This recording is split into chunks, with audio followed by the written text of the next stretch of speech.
Morning, students. In class 6 science, we have started a new chapter, chapter 10, and it is about work and energy. Work and energy. So, both these terms are interrelated. कैसे ना जिसके पास energy है वही काम कर पाएगा, है क्या नहीं? जिसका ज़्यादा एनर्जी है वो ज़्यादा कम काम कर पाएगा, और जिसके पास कम एनर्जी है वो कम काम कर पाएगा. लेकिन हमें एनर्जी देने से ही काम होगा ऐसा कोई बात नहीं है क्या नहीं? So let us read this chapter and find है ना व्हाट इज वर्क डन. काम कब होगा? क्या एनर्जी देने से ही काम हो जाएगा? नहीं. ठीक है. So let us read this chapter in detail. So let's start.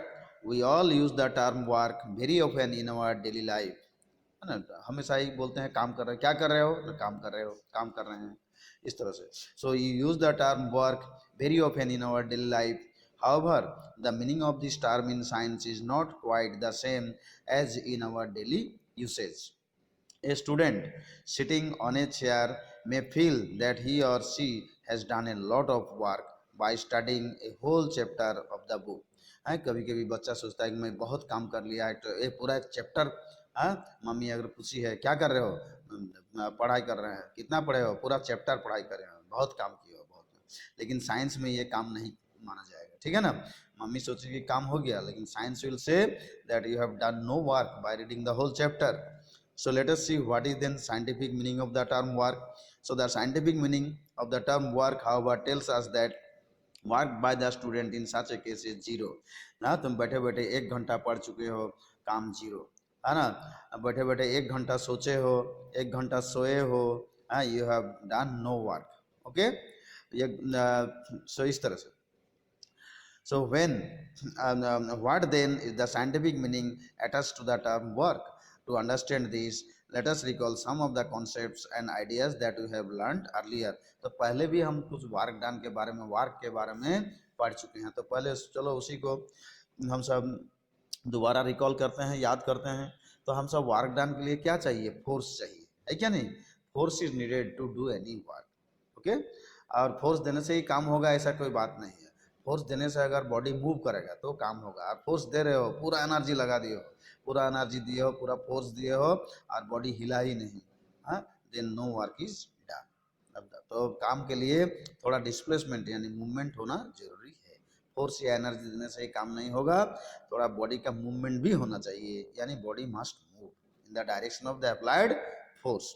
तो चलो देखते हैं ये दोनों में से कौन काम कर रहा है. कि ये जो this boy is pushing a tree, is he doing any work? No, because the tree will not move. But this boy, is he doing any work? Yes, he is doing, because he has moved the luggage from one place to another. So we have learned that a force can make a body move.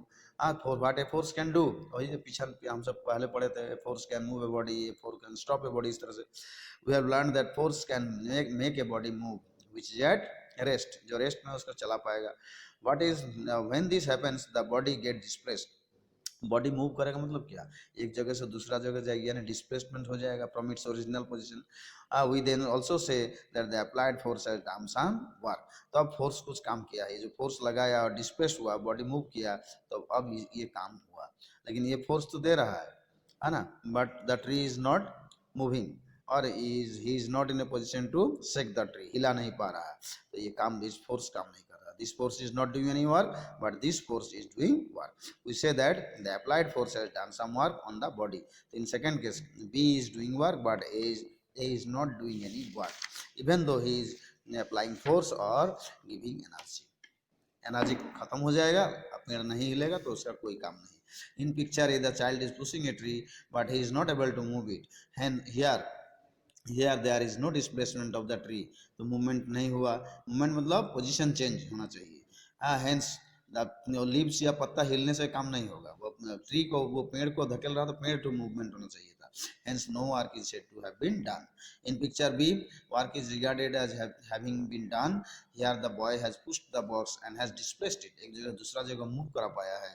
thus there is a change in position of the object, that is displacement of the cell, है ना, object का displacement हुआ है. In science we say that तो यहाँ पर हमारा scientific definition of work दिया गया है. So what is the scientific definition of work? Work is said to be done और work is done by a force only when this force acting on a body produces some displacement of the body in its own direction, है ना. तो work कब होगा? Work कब? When a force can do, force ना work कर पा रहा है. हम सब काम करते हैं लेकिन हम सब क्या देते हैं, हमारे पास फोर्स देने का ताकत है. सो ये अप्लाइंग फोर्स, तो force must be applied on a body और and body must show some displacement, यानी बॉडी मस्ट मूव किधर ना, in the direction of the force applied. अगर हम इधर हम फोर्स दे रहे हैं उधर इस, है ना, तो सोचिए कि पेंसिल में हम फोर्स दे रहे हैं, है ना, in that direction. So the I am applying force, so the pencil must move in that direction, है ना.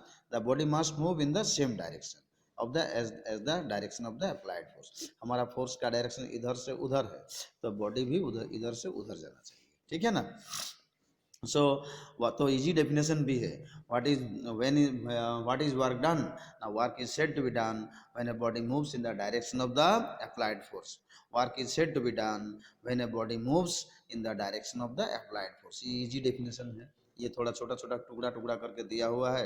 It is also correct and what I am telling that is also correct. Now factors affecting the work done. what are the various factors which affect the work done? या work done किस पर निर्भर होता है? सीधा सीधा meaning, it is easier to realize that work done by a given force depends on two factors. कैसे two factors होता है? अमाउंट ऑफ फोर्स अप्लाइड, हाँ, तुम जितना फोर्स दोगे उतना काम ज़्यादा होगा, कम फोर्स दोगे कम काम होगा, ज़्यादा फोर्स दोगे तो ज़्यादा काम होगा.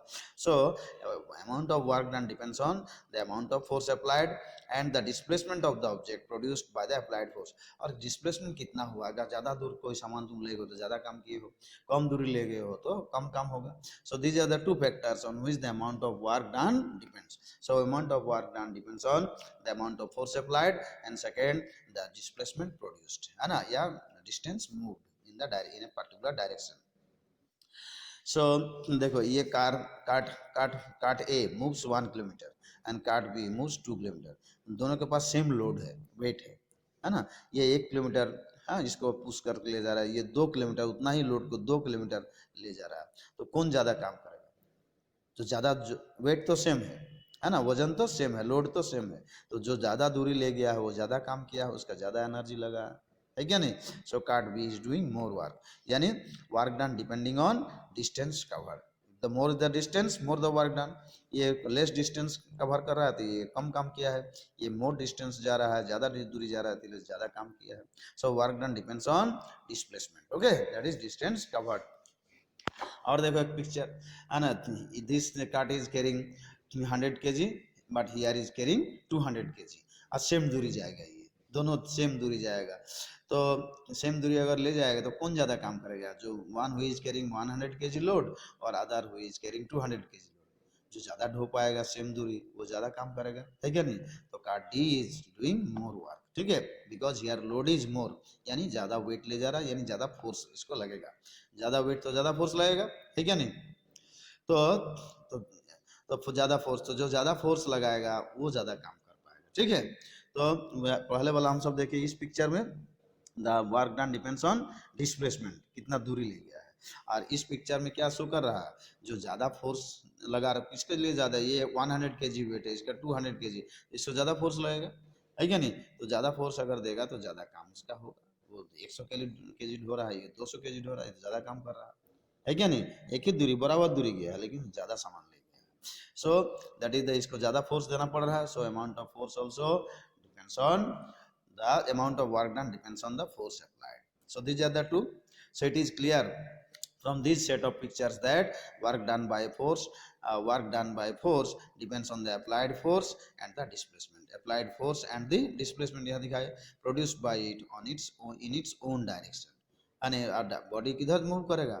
इन the direction of the applied force. ये अगर ये इधर फोर्स दे रहा है तो बॉडी भी इधर आना चाहिए, है ना. इधर फोर्स दे रहा, जा रहा उधर, है ना, इधर उधर या ऊपर तरफ, तो नहीं होगा.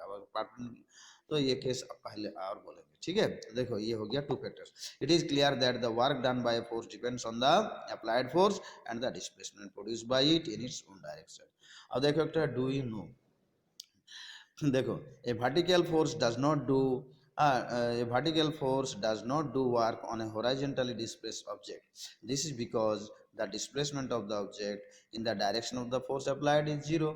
है ना, तुम देखो वर्टिकली उठा, देखो एक तो लोड है, सोचो कि एक बाल्टी पानी है या एक तो लागेज है, तुम वर्टिकली उसको नहीं, एक तो तुम एक तो लागेज है और तुम उसको ले जाओगे, ठीक है, suppose you are going to your office अब with a suitcase on your hand, तो तुम तो सीधा चलते जाओगे, तुम्हारा हाथ जो है उसको फोर्स ऊपर तरफ देके रखा है और लागेज तो यानी सूटकेस तो किधर जा रहा है, हॉरिजॉन्टली जा रहा है, तुम दे आर मेकिंग 90 डिग्री, है ना, सूटकेस का जो डायरेक्शन है और तुम जिधर तुम फोर्स अप्लाई कर, हम तो फोर्स तो टांग कर रखे मतलब ऊपर तरफ फोर्स दे रहे हैं, so direction of force is in the upward direction but the object or the suitcase is moving in the horizontal plane, ठीक है, हॉरिजॉन्टली जा रहा है इन एट 90 डिग्री, तो ये 90 डिग्री हो रहा है, इसका मतलब इस समय कोई काम नहीं होगा, है ना, और नहीं तो कह सकते हैं हम फोर्स देकर रखें ऊपर तरफ तो बॉडी भी ऊपर तरफ जाना चाहिए, लेकिन सूटकेस किधर मूवमेंट होता है, तो हॉरिजॉन्टली हम हमारे साथ चलते रहता है, so there is no movement of the suitcase along the direction of the force,